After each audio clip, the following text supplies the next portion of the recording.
America. This is Mark A back in effect. Mark A stay in effect. Mark A will always be in effect.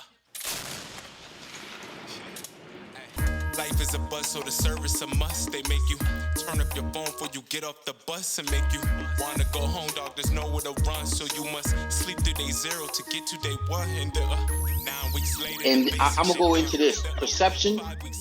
Perception, that's the big word in the military now, right? Perception, especially in the Army. I know in the last 6, 7 years, perception is a big thing. Hey, if you have a female soldier in your office, for instance, I'm a first sergeant, female soldier comes in the office, you always got to leave the door open. But why is that? Because the perception is that you are doing something with that soldier. Well, you're thinking dirty mind. You're thinking negative. You know what I mean? That soldier wanted to come in the office to talk to me because she has an issue, right? And she didn't want everybody to listen in, especially training room clerks and stuff like that, right? But no, a first sergeant, the perception is that you don't want to have people perceive that you are having an affair with this woman. I'm a married man. I'm a happily married man. What are you perceiving? Are you judging me? Or are you basically stating that? You know?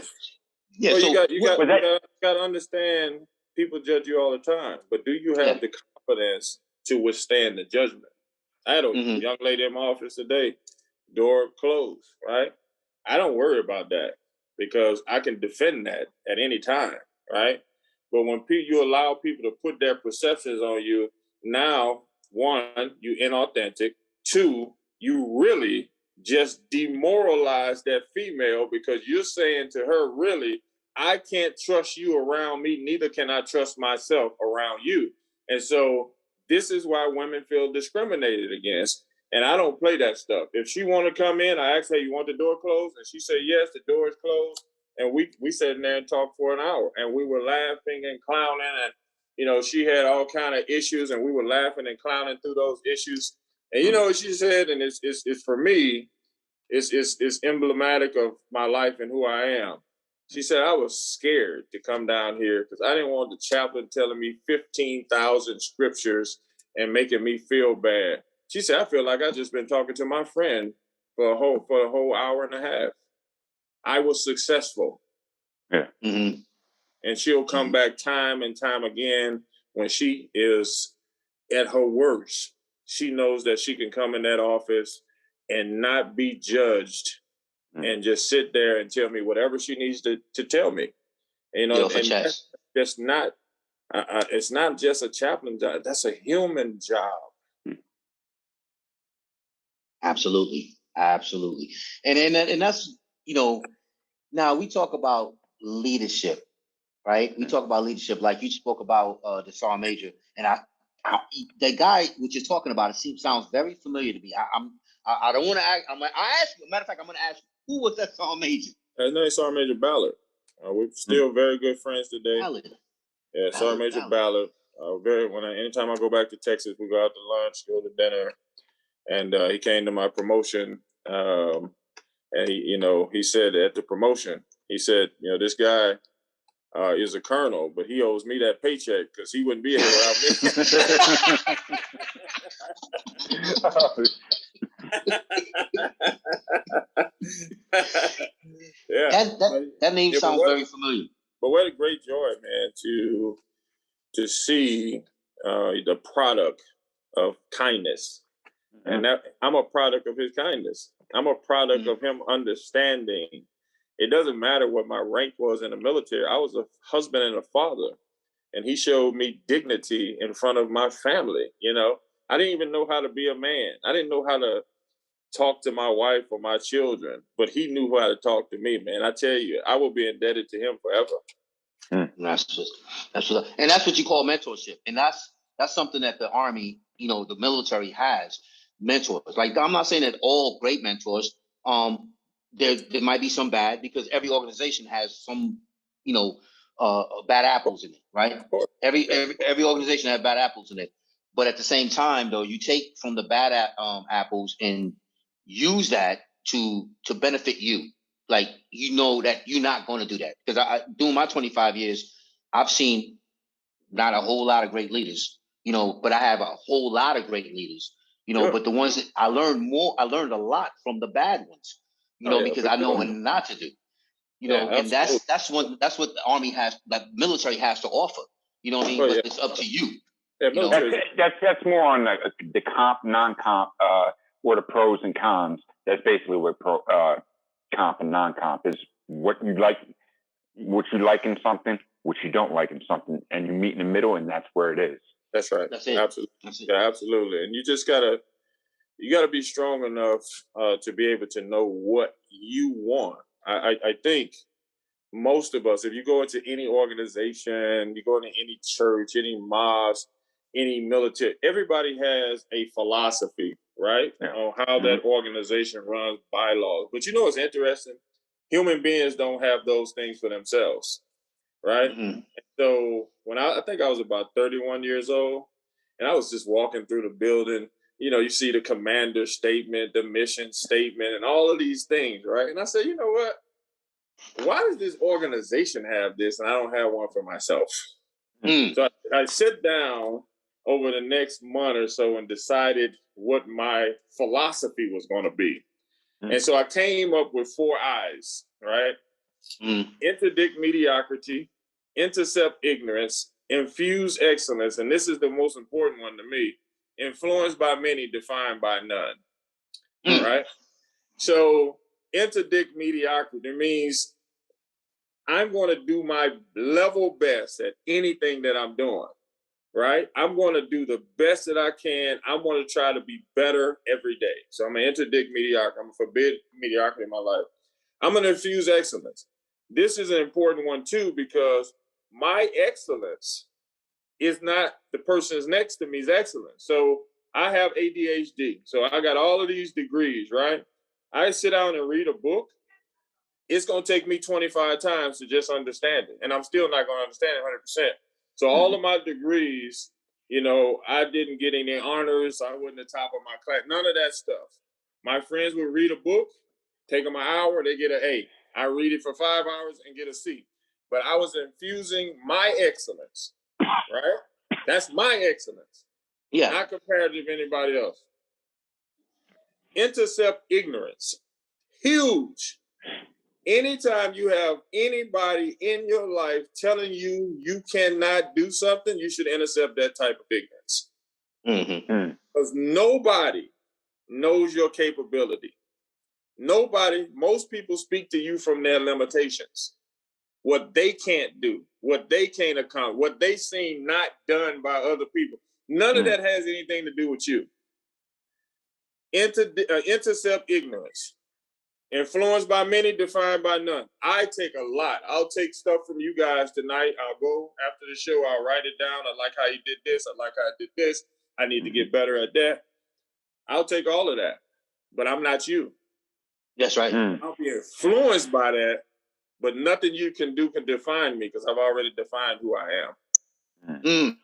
So that's my philosophy. That's and you know, and that's a. Hey, did you just tell them about this conversation we just had a couple hours ago? No, I did not. I did not. I promise you I did not. But this is the deal. Like,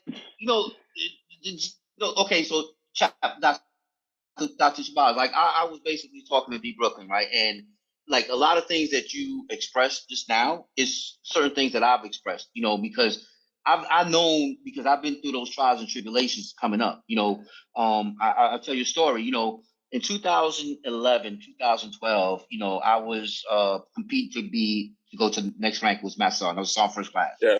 And, a Sergeant Major came to me and was saying to me, I guess he was on the board.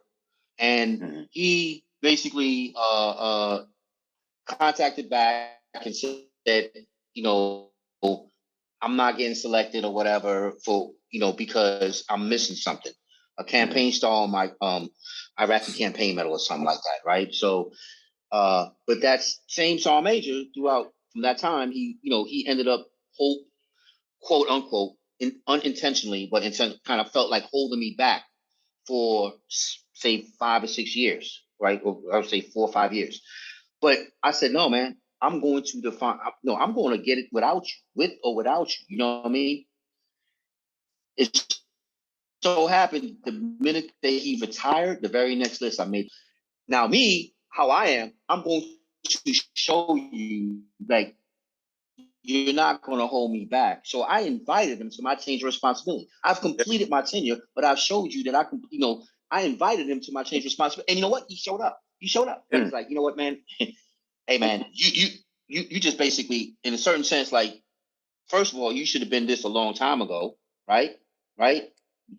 That was a conversation. You should have been a mass sergeant a long time ago. You should be competing for sergeant major right now. And you know what? I judged you, and I judged you wrong. That was my thank you. That was what I wanted. Yeah. You see what I'm saying? Yeah. Because nobody can stop you but you. And that's the same type of conversation I had earlier with DBrklyn. Nobody can stop you but you. And what's important about that conversation is, I'll give you some more nuggets here. Truth out of season don't bring no harvest. You weren't ready to put on the next rank, right? Yeah. Whatever was going on, you weren't ready for it. So he didn't really stop you. He was a conduit that was used to stop you, but you weren't ready. Yeah. Whatever that looks like. And I'm not a prophet, I'm not an apostle, and God didn't tell me that. Most of the things that I haven't got in my life, I wasn't ready. I thought I was ready because everybody else was getting it. Mm-hmm. Everybody around me was obtaining it. But then I look back and I say to myself, I wasn't ready.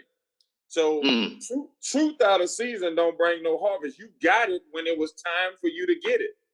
Exactly. And you know what? To be honest with you, that was the best time of my life.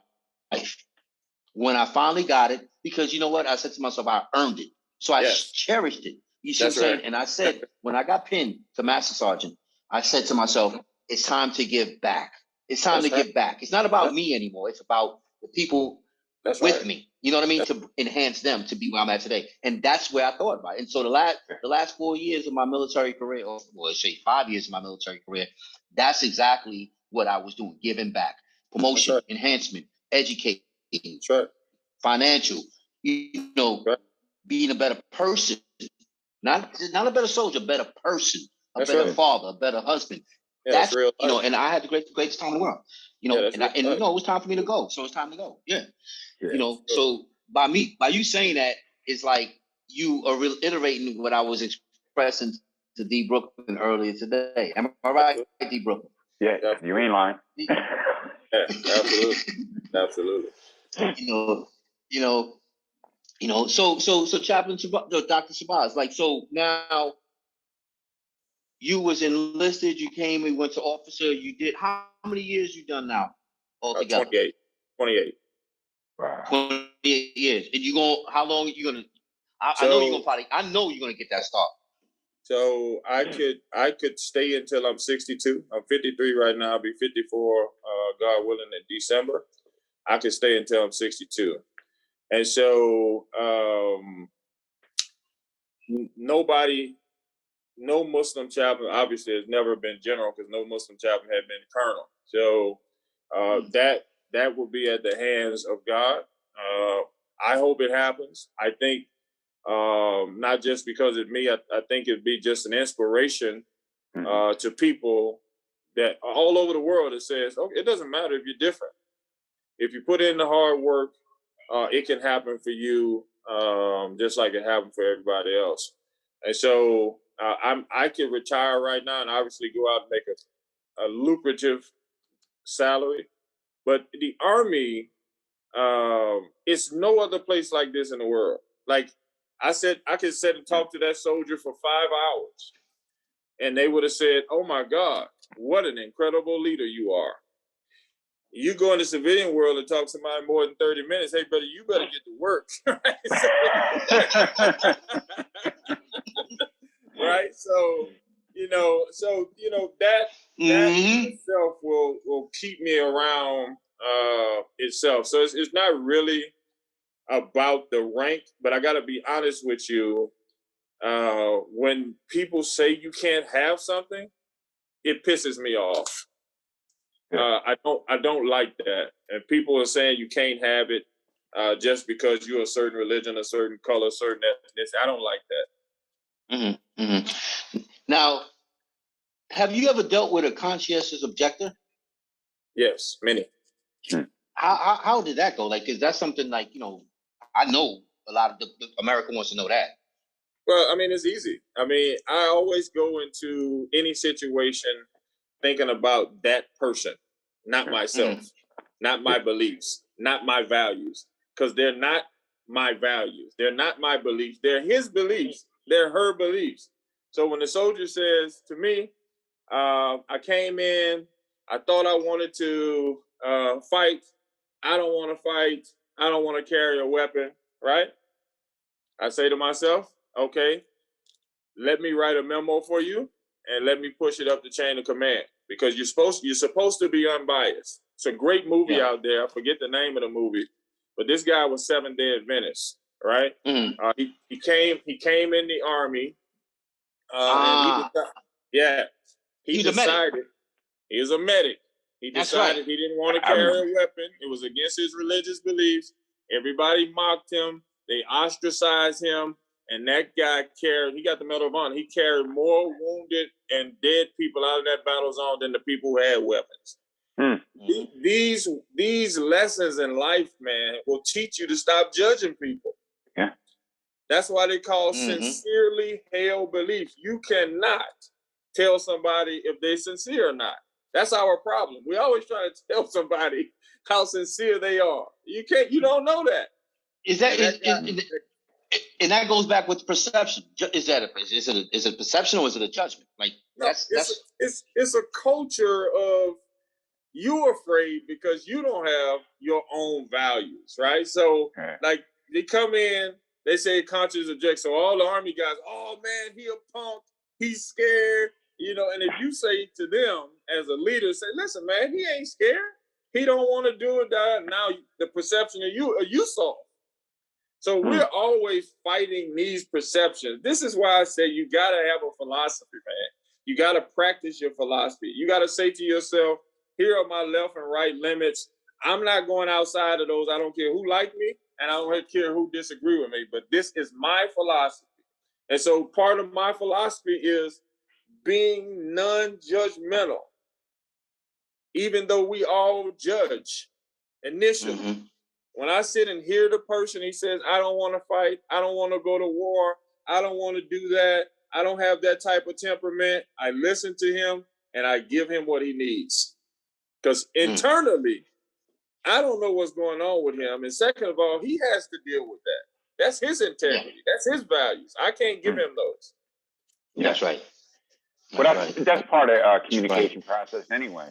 Whenever you're speaking to somebody, you don't know what's in that person's head. You know what I mean? So you can be like going out, partying, whatever, come back, and then there's one guy just sitting in his room, roommate or whatever, in the barracks or whatever. I've been going to Samaritan World to the folks out there that are in college in a dorm. And this one kid is sitting there just alone playing video games or whatever. But why is he doing that? There's cause and effect for everything in this world. And everybody's looking at the effect and it's like, you need to do this, you need to do that, you need to do this, without even looking at the root of the problem. That's right. Absolutely. And the root of the problem, and the way I look at it, as far as religion and a chaplain's duties, the root of the problem is here. You have to touch somebody first to get them to open up.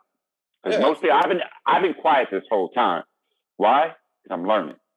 Yeah, absolutely. I'm learning to grow as a person. So when I look at that, when I look at and process what you've been talking about, it's like, okay, I made mistakes. Okay, everybody makes mistakes. Who cares?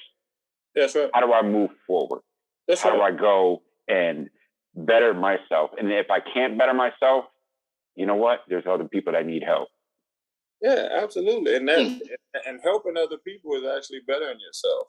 You know what I'm saying? Because the more people you help, the more you grow. You're actually helping yourself. If I saw a guy, which I have, a guy on video games and everybody is going out partying, the problem is we see that guy as abnormal. he might be the most normal guy in the group, right? Yeah, right? maybe. Yeah, maybe. So I'll go over and just sit down with him for 15 minutes and play video games and let him teach me about his world, right? What I'm essentially doing there, I'm providing preventive measures so when he needs to talk to somebody, he'll come talk to me instead of saying, oh my God, why aren't you going out drinking and smoking with these other guys? They look like they having fun. But as I told you guys in the beginning, I was drinking and smoking. I wasn't having fun. I was trying to dull my pain. Yeah. So we have a perception that they having fun and this guy is abnormal. He might be the most normal guy. Well, let me ask you something, sir. Yeah. What is normal anyway? Normal is an illusion. What's normal to the spider is death to the fly.